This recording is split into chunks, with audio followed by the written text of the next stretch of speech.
for understanding. Hello, everybody.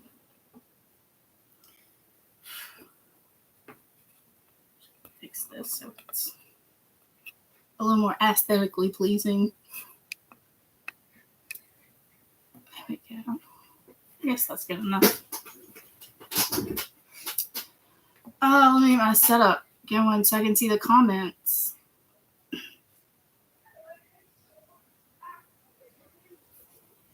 Oh, turn that down. There we go. How is everybody doing? There we go. Ooh. Okay. Awesome, awesome, awesome. Are we ready for this new moon?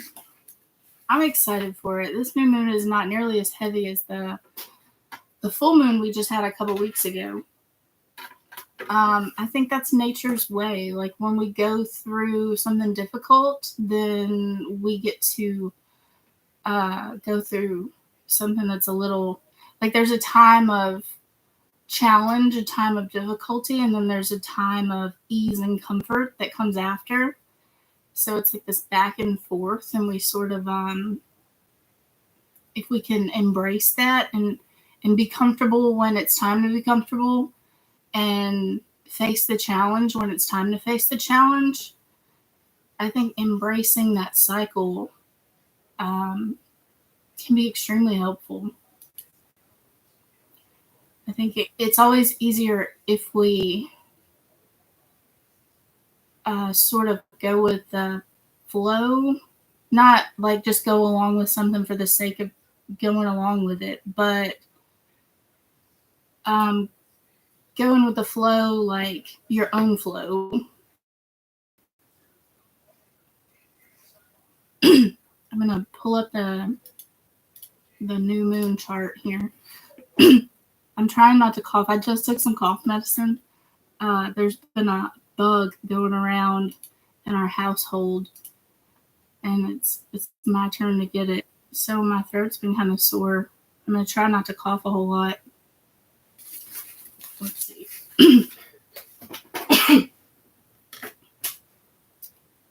Go forward one day, and this new moon is happening at, I'm not sure if I could do math. It's going to happen at around 2:30 tomorrow in the afternoon. If you're in the Memphis, Chicago Central time zone, I need to go back 3 hours and 1 hour, and then I guess I could have done 30 minutes. It's all right.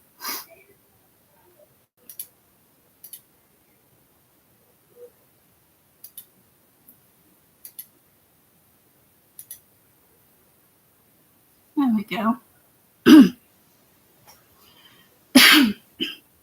So let's take a look at this. Let me share my screen so you can see what I'm doing here. If you read the description, I said something about eating when you're tired and sleep, or eating when you're hungry and sleeping when you're tired. That's what do you call it? Like a philosophy thing.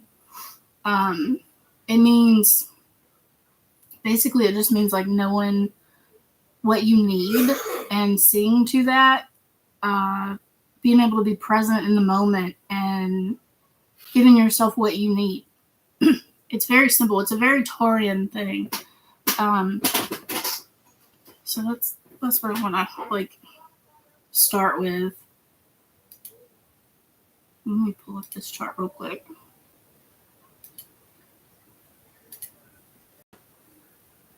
All right.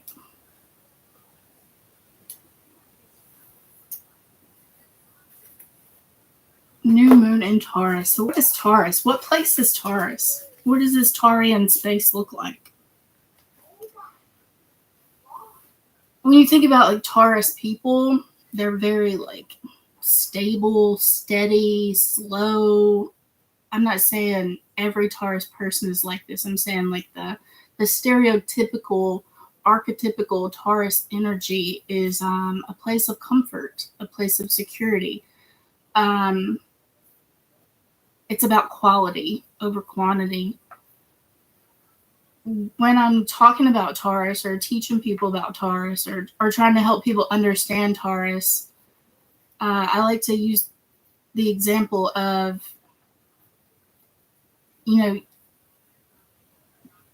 quality furniture, because this is your space and you want something that's going to be sturdy and last a long time, and you want to get like the best couch you can or the best bed you can, the thing that's going to be most comfortable for you.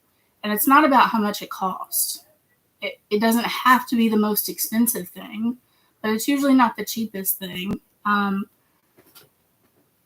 Like if a Taurus is going to spend money on something, they're going to get the best of the best. But it's not about how much money is being spent. It's about the quality of that thing and what that thing is going to bring to their life, how comfortable it's going to make them. So like for me, that would look like jeans. My favorite jeans are Rock Revivals, and they're not cheap jeans at all. You're looking at spending like $150, $200 for a pair of jeans. But every pair of Rock Revivals I've ever bought has lasted like years. They don't tear up. They're super comfortable and they fit my body so well. So that's the sort of like Taurian quality I'm talking about when I say like this place of comfort and stability. Like you don't have to worry about it failing you. You don't have to worry about things going wrong. The Taurus space is the place where we can let our guard down, where we can just sort of trust that everything is okay. Everything is good. Everything is fine. So I think this new moon is giving us an opportunity to think about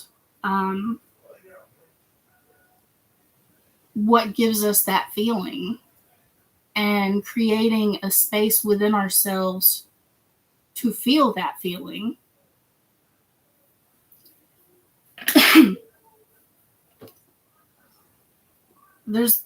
It's not like a heavy sort of thing. It's not supposed to be a lot of work, even though, the Taurian archetype is notorious for being like a workaholic, a workhorse, a work whatever. Like they'll work 12-hour shifts and not complain and just like go, go, go. It's very like strong, sturdy earth type energy.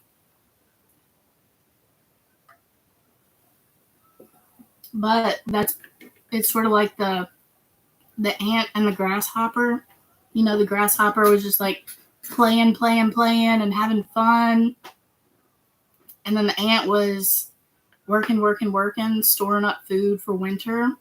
So when the winter came, the ant had somewhere very comfortable to be. It had plenty of food. It had plenty of firewood. It could just cozy up. So think about what makes you cozy. When you think about things that make you physically cozy, a good way to do that is to invoke your five senses, because Taurus is earth, so we're talking about earth energy here. What are things you like to look at? What are things that make you comfortable? It could be the colors that you paint the walls in your house.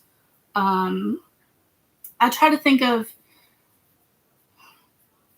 anytime you're feeling like spaced out or overwhelmed, anytime you're trying to ground yourself. I've used this for myself if I feel like I'm about to have a panic attack. I've used it if I've been in the presence of someone who is having a panic attack. I'm not a doctor. I'm not a psychiatrist. I'm not any of that. So I'm not saying do this instead of seeking medical attention. Obviously, I'm not saying that at all. Do what you need to do to take care of you. But one of the things that helps me when I'm feeling very anxious or very overwhelmed is to invoke my five senses in this way. So I try to see two things around me, right? What are two things I can see?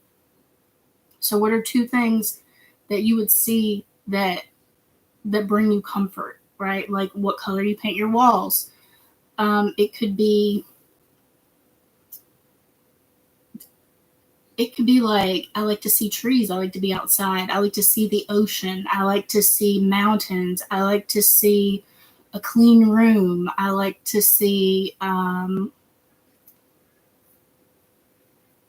anything, any sort of environment that you can see. Think about that. Think about what it is about this environment that you like the way it looks. That the way this environment looks brings you comfort.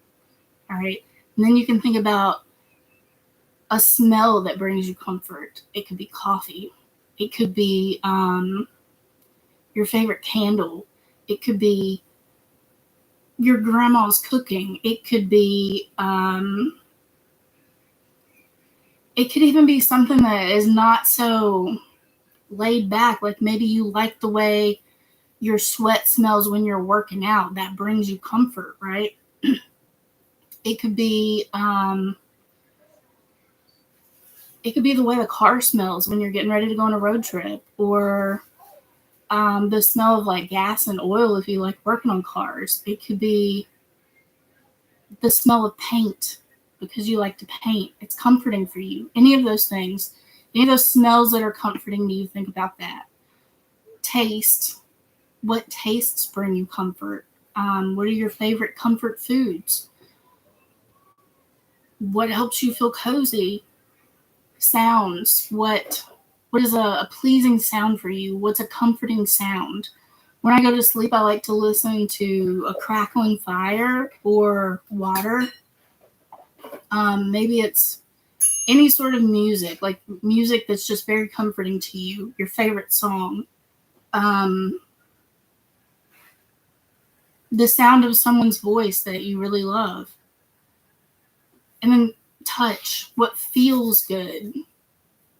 Do you have a favorite blanket? Do you have a favorite chair? Do you have a favorite sweater or jacket or favorite shoes? Or it doesn't even have to be something you wear. It could be like the feel of sand or the feel of your favorite pen in your hand. It could be any of those things. So look at each one of your senses and say, what is it about this sense? Like what do I find comforting when I use this sense?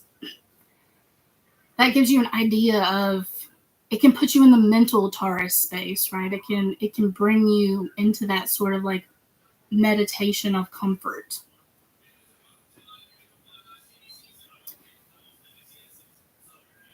These are things that make us unique. These are things that we value.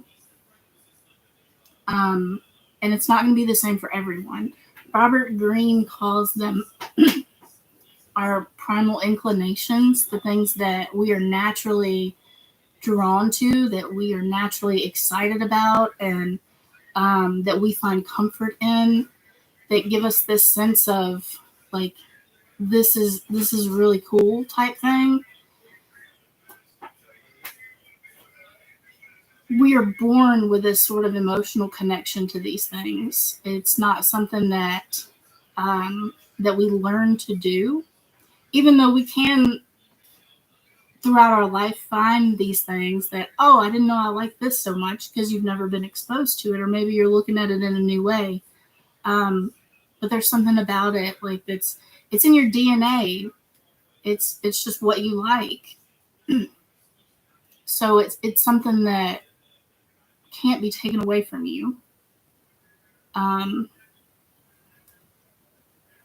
Yeah, that's the Taurus space. So the new moon is like a new cycle, and it starts with finding what's comfortable. This new moon is like a new cycle in being comfortable. So if you do intentional moon work, that's the focus for this one, is what puts you in that space where you can let your guard down. And I know that's really scary. Quick story, the very first professional astrology reading I ever had was to ask about, my north node is in Taurus, so my south node plus 5 planets are in Scorpio. They're totally opposite from each other. And the North Node is like what we're supposed to be striving toward, basically, generally. And the South Node is like what we're supposed to be letting go of, sort of. So I asked this astrologer, how am I supposed to be reaching for these Taurian things when literally everything about me in this life is so Scorpio? And he told me, this changed my life. He told me that I was supposed to learn to be comfortable being comfortable, right? Like, you're not just supposed to be comfortable, but you're supposed to be comfortable being comfortable, because being comfortable does not make you comfortable naturally. It makes you suspicious. It makes you all the scorpion things. So I get it. It's not an easy place to get to. For some of us, it is an easy place to get to, and that's a wonderful gift. But for other people, it's not so easy to get to that place.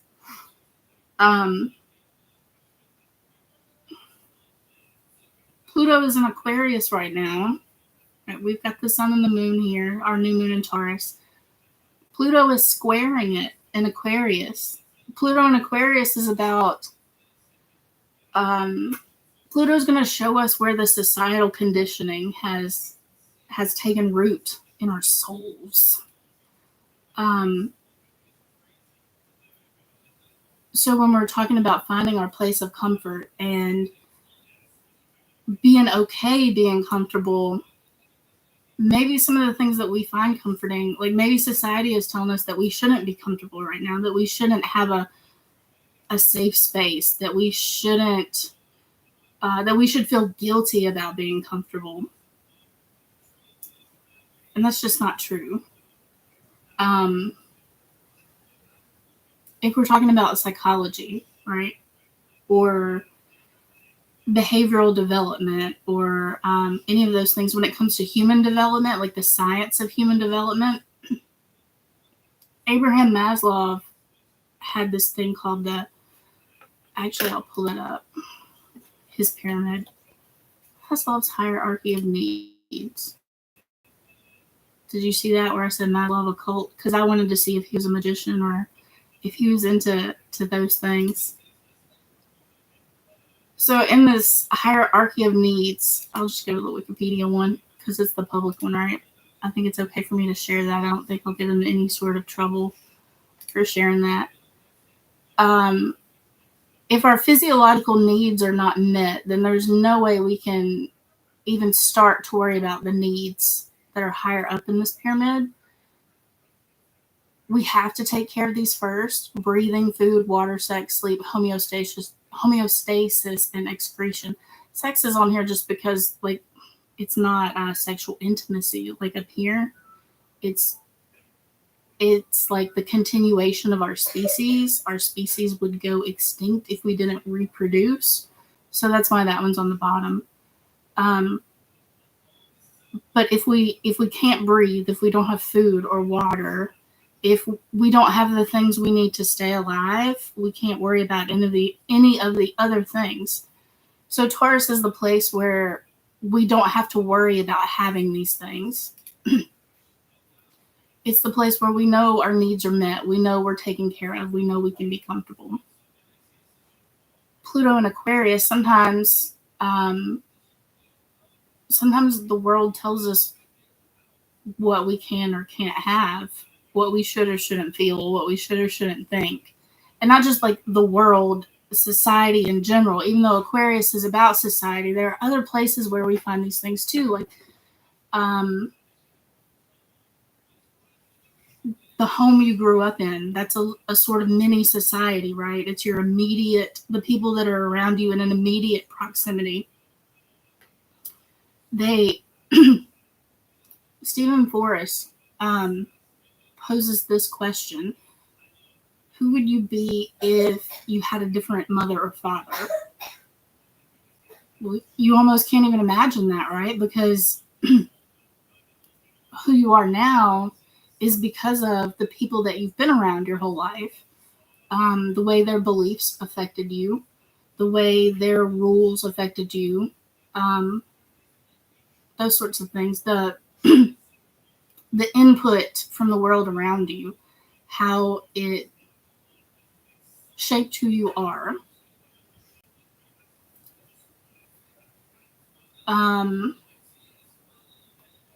We should not ignore those things, but we should never lose our connection to ourselves. We should always know ourselves, know what we value, understand that these people value these things, and I don't have to value the same thing, or I can value the same thing. The point is, the main thing is it what I value? Is this comforting for me? Does this thing have value to me? That's the Taurus thing. Knowing what you value and being in a place with the things that you value.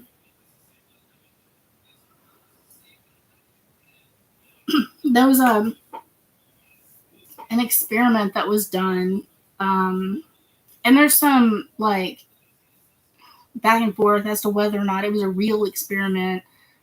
So it's sort of like a fable, and if I'm not mistaken, there have been some actual experiments done in this same vein. One of them, well, let me stop sharing for just a second. So the monkeys on the ladder, I don't know if you guys have heard about this. There were monkeys in this room or this habitat, right? And they put a ladder in the middle of the room and they put a banana on top of the ladder. And when a monkey went up to get the banana, the other monkeys would have water poured on them, like cold water. It would be uncomfortable for the other monkeys. So eventually what happens is anytime a monkey went to get the banana, the other monkeys stopped it. So none of the monkeys got the banana. And anytime a new monkey was introduced to the habitat, it would go to get the banana. And the other monkeys would be like, no, don't do that. They would even sometimes hurt the monkey that was trying to get the banana just to keep it from having that banana. The banana is what you need, right? It's the bottom of Maslow's pyramid. It's a physical need. You need this to live. You need this to survive. You need this to keep your body in a state of equilibrium. Because when you're hungry, how can you be comfortable if you're hungry, right? So it sort of keeps you in this fight or flight mode because you don't have what you need. It keeps you in this Aries space if you don't have what you need, right? Because Taurus is where you get what you need. So if you're not in the Taurus space, you're stuck in the Aries space, which is fight or flight. Is it okay for me to exist? Is it okay for me to move around?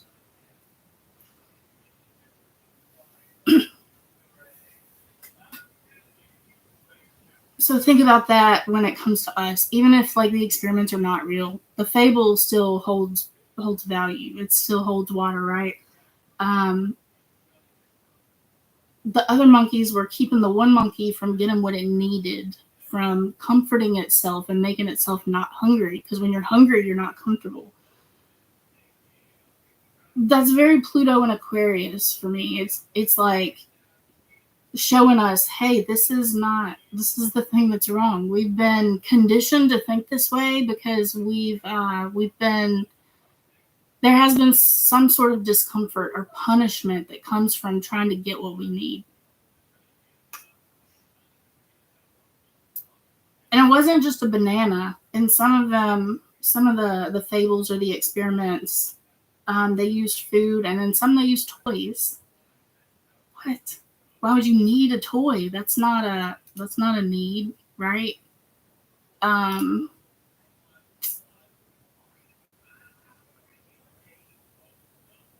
Play is one of those things that brings us back to a state of equilibrium, a state of comfort.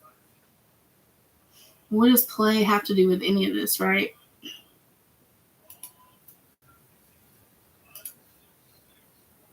Now we're going to talk about Mars and Leo. This is where Mars and Leo comes in.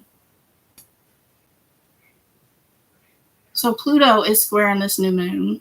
It's challenging us to think about what we've been told we should value, what we've been told about the things that bring us comfort, what we've been made to feel about the things that bring us comfort, about our sense of stability.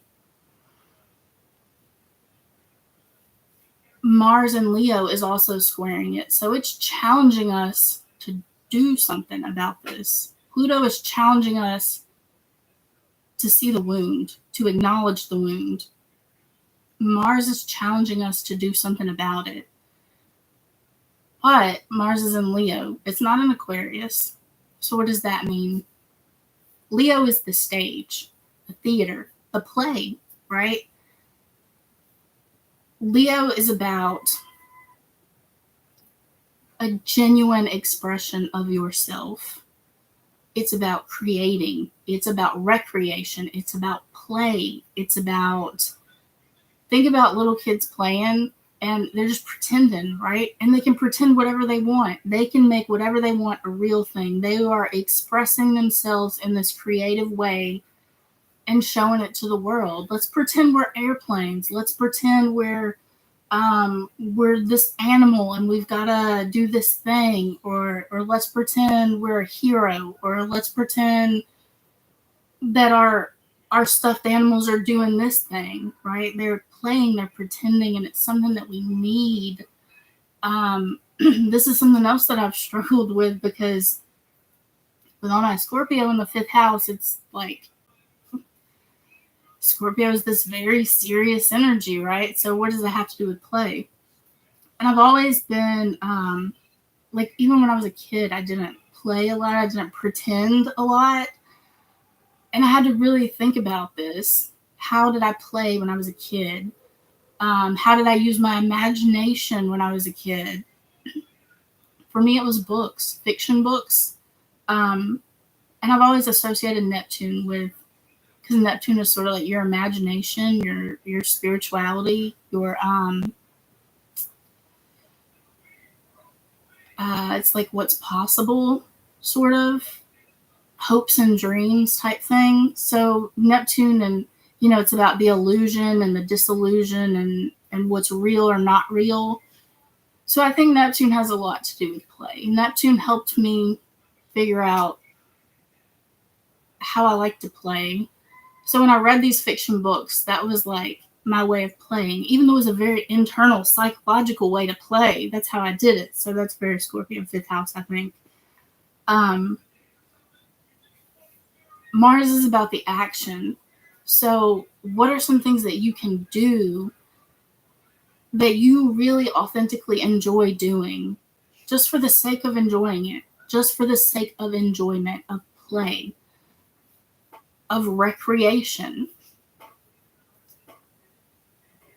Because what you're doing, whether it's like relaxing on the beach, or maybe you like to do some kind of artsy craftsy stuff, or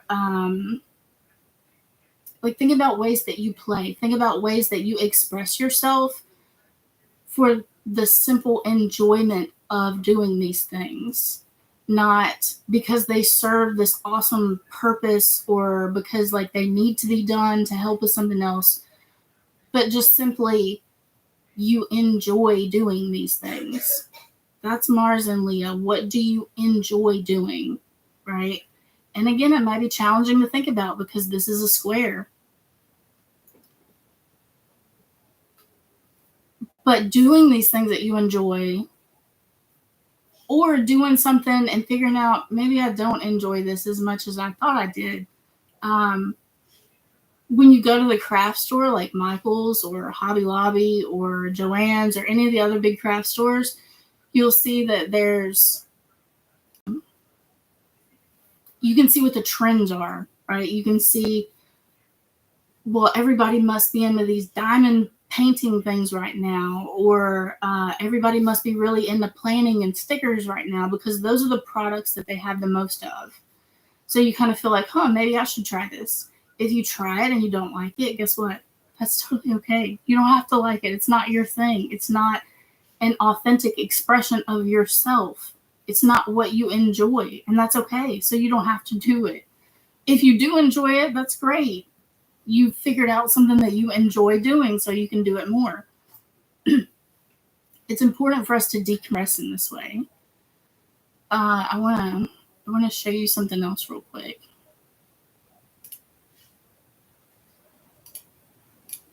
sort of explain some to the zodiac. Aries is the first sign, right? This is where we exist. We come into existence. So immediately we're looking around and we're like, is it okay for me to be here? Let me assess this situation. How do I need to assert myself so I can survive? Taurus is about the comfort, right? What do I need so I can survive? What will sustain me in this space? What will bring me out of the fight or flight into this place of, okay, I can let my guard down and just be okay? Because stress, as we know, is like the number one thing that makes all illnesses worse. Stress makes our lives not good. Taurus brings us out of the stress of Aries. Gemini is where we can sort of get perspective. It's where we can like, so you come into this world and you're like, is it okay for me to be here? Is it okay? Like, what do I need to do to survive? Okay, now how can I calm myself down and just be here and be comfortable being here? How can I take a break? Now with Gemini, let me assess what's going on in the world. Let me see what's out there. What do I think about this? Data in, data out kind of thing. You're getting your bearings, right? You're sort of checking out the environment. Cancer is like, water is the resilience. It's how we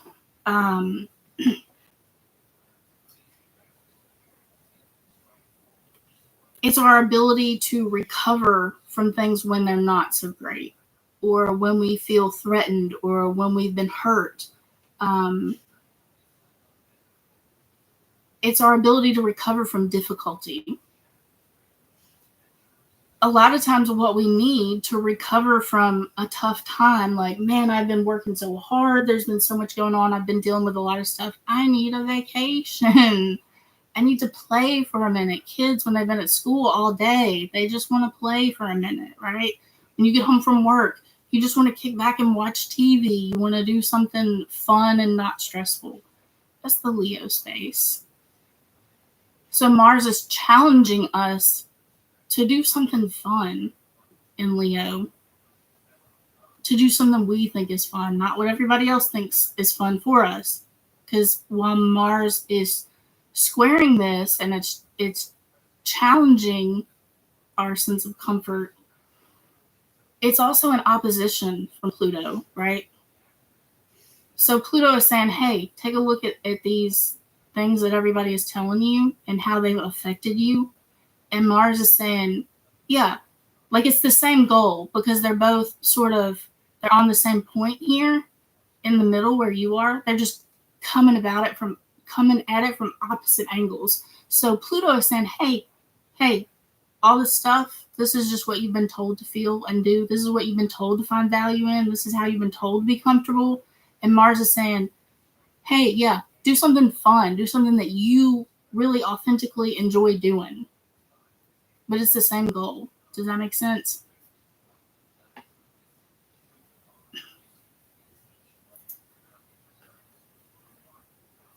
I mentioned Neptune, right? Neptune is our imagination. It's an illusion, yeah, but sometimes illusions are good because they give us something to think about, to pretend about, to like it's like not factual thinking. It's not intellectual thinking. It's more hopes and dreams and imaginative thinking. It's like the possibilities, sort of, not the data logical possibilities, but if we had no parameters, if we had no limitations, what could we imagine? What could we pretend that we can do, right? And Neptune is trining Mars, so it's sort of helping it out. It's like, if you could do anything you wanted to do and be anything you wanted to be, what would that look like? I don't normally talk about Black Moon Lilith.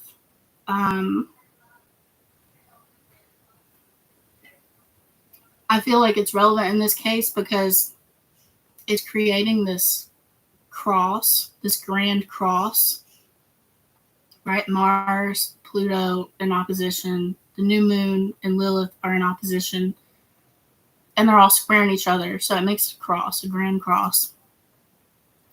The reason I don't usually talk about Black Moon Lilith is because it's not because of any sort of controversy or anything like that. It's because I would like to delve more into the Lilith mythology. Lilith has been demonized in Sumerian mythology, which is the earliest time that we see Lilith show up in history, in Hebrew mythology, and then you don't really see her anywhere else. Lilith is allegedly the first wife of Adam, the one who would not be dominated, the one who would not be controlled, the one who was determined to be herself no matter what.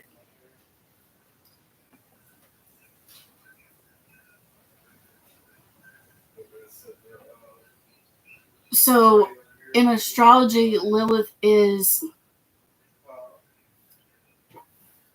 a point of the moon. It's the mathematical point in the moon's orbit that is furthest from the Earth. So if you're right here, it's not always across from the moon. It's not always in opposition from the moon. It can be anywhere. It's just, if we're looking at the moon's orbit around the Earth, Lilith is the point in that orbit that is the farthest away. And like I said, the reason I'm talking about it here is because it makes sort of this grand cross.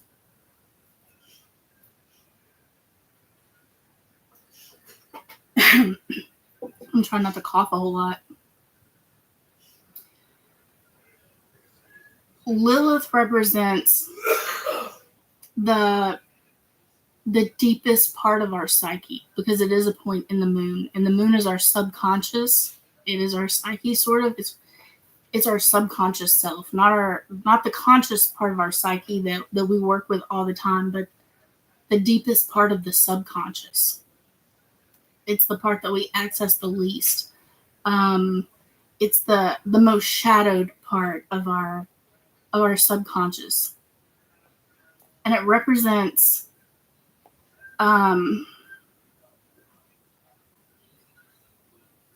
let me get to my notes.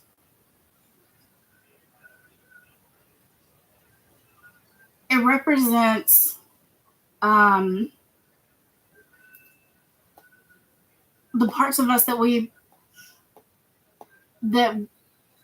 might feel like we need to be ashamed of. The parts of us that want to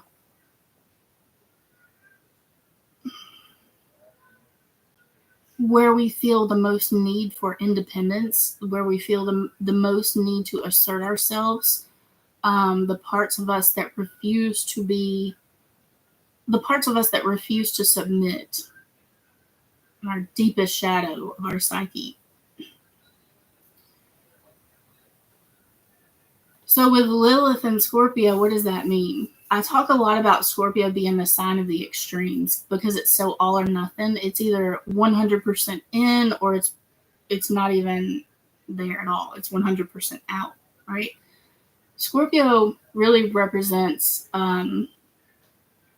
like that all in or all out kind of thing is sort of an effect of like a symptom of what Scorpio really is, and that's like this deep psychological honesty. It's because it's water, it's about resilience. So it's about where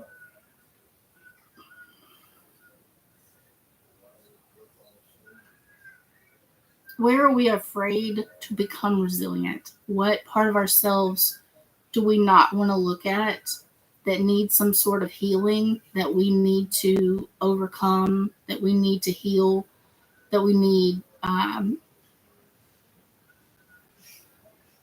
it's being like 100% totally honest with yourself. It's where you do your shadow work. It's where you do the therapy. It's where all of these things happen. It's being able to face those things and knowing that you can overcome those things, that they don't define you. It's the self-healing.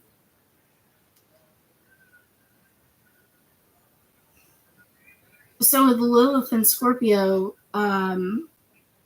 you would think about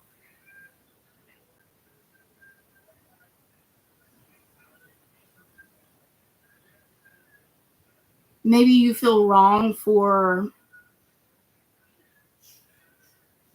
wanting to look at yourself in that way. Maybe you feel like you have no right to. You should be ashamed of yourself for even thinking about doing your own self-work when there are so many other people that need help in these ways. There are so many other people that don't even have what they need. How can you look at your own psyche and make yourself better? Or I don't have time to deal with my wounds right now because I need to take care of other people. It can make you feel bad about wanting time to yourself. Um, it can make you feel bad about expressing your emotions. It can make you feel bad about being around people who are really passionate. Like, why are you even acting that way? Calm down. Have more control over yourself. Like maybe you don't like people that are so honestly themselves without any care of what people think. You know, those are some Black Lilith and Scorpio type things. Um, it's sort of like the ultimate projection, right? When we're talking about projecting psychologically, the things that you project, they come from this. You know, you don't feel comfortable with yourself, so you don't want anybody else to feel comfortable with themselves either. Black Moon in Scorpio is like, why don't you feel comfortable being yourself or expressing yourself or even taking a look at yourself to be more comfortable with yourself, to figure out how you can be more comfortable with yourself?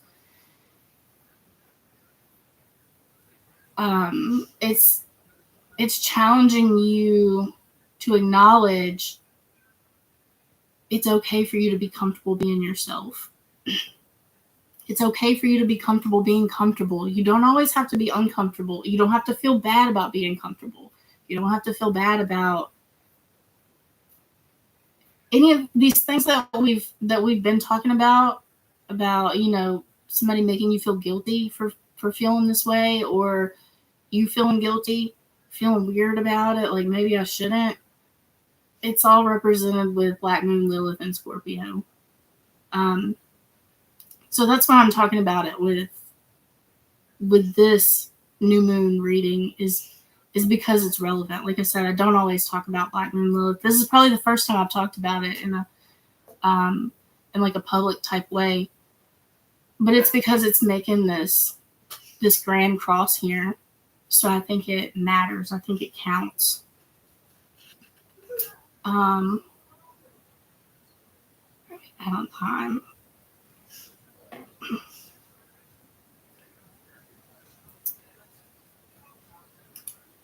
Oh, I hate it when that happens. 43 minutes. Okay, cool. There's so many synchronicity things that are happening and going on all the time, and I've been getting better about paying attention to them. By that I mean checking them out, right? Not just noticing them or acknowledging them, but really like, let me lean into this a little bit and see where it goes. So in the last stream, the shirt I picked up, I felt was very symbolic of the new moon energy, or the full moon energy, the full moon in Libra, and like all the supporting energies. I felt like it was relevant to that whole chart. And the shirt I picked up this time is for similar in that, because I've got this cross right here. This is an affliction shirt. I love affliction too. Rock revival, affliction. I know it was very trendy, and now some people might think it's cringy, but it's always been my thing. I don't care who likes it or doesn't like it, or how trendy it got. It was still my thing. I like the style. It makes me comfortable. It's what I'm into. So I can express myself by wearing it. So this iron cross, I almost didn't wear the shirt. Like as soon as I picked it up, I almost put it back down because it's got this iron cross on it, right? What's wrong with this iron cross? Well, it hasn't always been called the iron cross. The reason I almost didn't wear it was because of a societal condition. Some very evil people took this symbol and turned it into something that it's not. This is a footed cross, right? Footing makes us stable, right? We have to have our footing. If you're building a building or like a house or something, you talk about the footing. That's literally the pillars that hold it up. Your feet are the pillars, the bottom of the pillars that hold you up.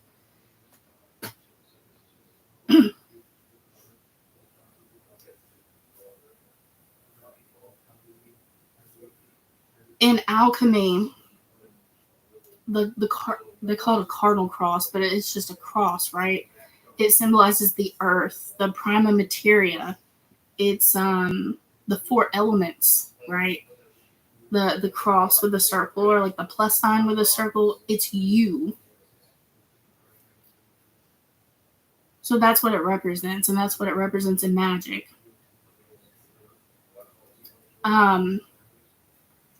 The Iron Cross became associated with like the Knights Templar, which was hundreds of years before these evil people even used it, right? So it was about taking action to protect those that needed to be protected. It was a symbol of bravery and acting for the highest good. There's another symbol that was infamously perverted in a similar fashion. Probably it's one people know about more, by those same evil people. And that was a swastika, which is a symbol for the sun, for Shiva, for prosperity and well-being in Hinduism and several other like dharmic paths and traditions. The swastika is the little symbols. I'll show you.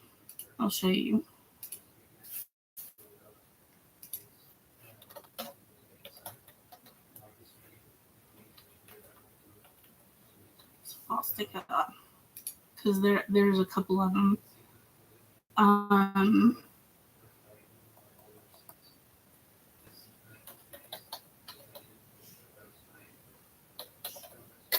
don't even want that other stuff to show up. So with a swastika, the footing is turned to the right, and with a savastika, it's turned to the left.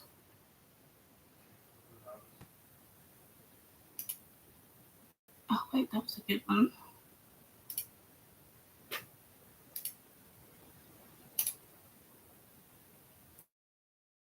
This is a Facebook thing. I don't know if it's going to show me.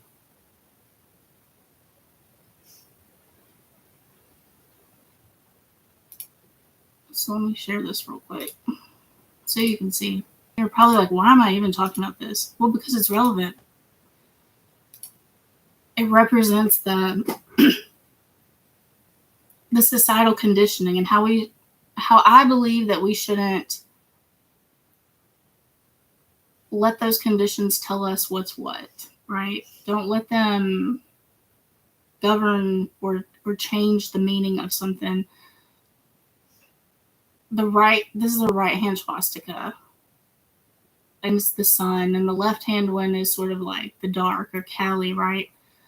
And if you want to know more about that, you can delve into it or ask me questions about it. I'll help you as much as I can. But it represents something good, and somebody turned it into something horrible because of their misuse of it. It was societally conditioned. So for me, this iron cross, this footed cross, like I know what it represented before it was perverted. That's what it should keep representing. I don't think that we should let those perversions have the final say. I don't think that we should let those perversions keep us from expressing the true meaning of something, of the true value of something. I don't think it should. I don't think the societal conditions, those perversions, should keep us from expressing the true value of what something is. Don't let the perversions win. Don't let them take away something that's amazing, or take away from something that's amazing.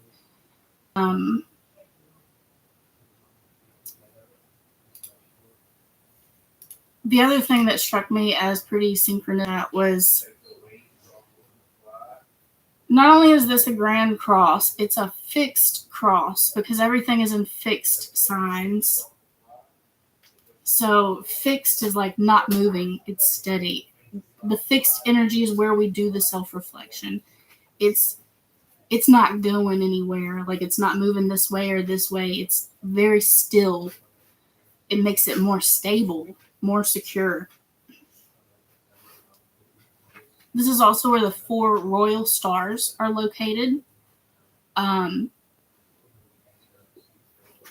In Ptolemy's map of cosmology, the 4 royal stars are outside of, you've got like the planets going out, and then you've got like the zodiac, and then you've got the 4 royal stars.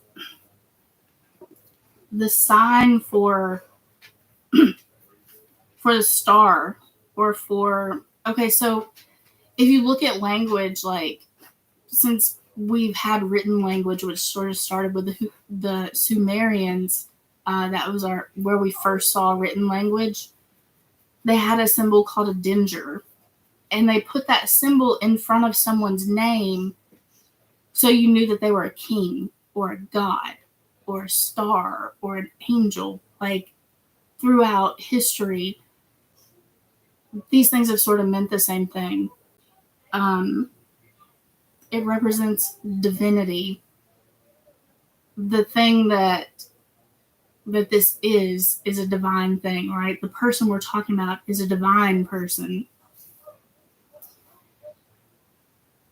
So the 4 royal stars are important because they represent like this sort of divinity. And I think when we can be comfortable with ourselves and we can be comfortable expressing who we are, that's when our divinity really shows, because we're not wearing a mask. We're not pretending to be something that we're not.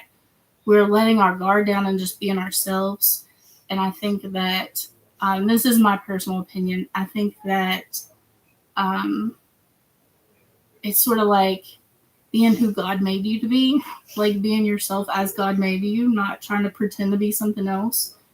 So if you're like a religious person and you're into God, maybe there's something to that, like maybe something about not being yourself is, I don't want to say like disrespectful to God, but maybe like it hurts his feelings. I don't know. How do you feel about it? I'm not saying that's how it is. I'm just saying like it's something that I think about. Could it be like that, just for the sake of conversation? Yeah,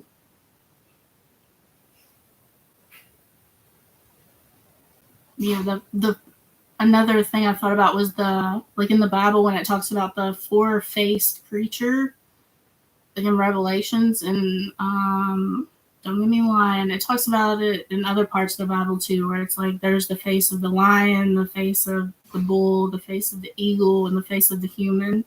It's talking about the 4 royal stars. Just something cool I noticed that went along with this new moon. That's all. So takeaways. What makes you comfortable? What does it look like? What does it feel like when you can let your guard down? And what are some things that you can do that are fun, that are just fun for fun's sake, right? Eat when you're hungry. Take care of yourself. If you need to eat, then eat. It could be that simple. Don't overthink it. sleep when you're tired. Just, if you're tired, take a nap. Don't be like, oh, I'm tired because, my blood sugar's low or I've been overworking or what. If you're tired, go to sleep. That's usually like Occam's razor, right? Occam's razor. The simplest solution is usually the best solution. Think about it like that. Give yourself a break and know that it's okay to take that break. Because if you never give yourself a break, then you're sort of constantly in like this fight or flight, and that you're constantly under stress, and that's not healthy. It's not healthy for your mind. It's not healthy for your body. It's not healthy for the people around you. So it's okay to take a break. Take a break. That's all I've got. Let me know what you guys think. Thank you for watching this. And I guess that's all I've got. Yeah. Until I see you again for the full moon in Scorpio. Take it easy, guys. Bye.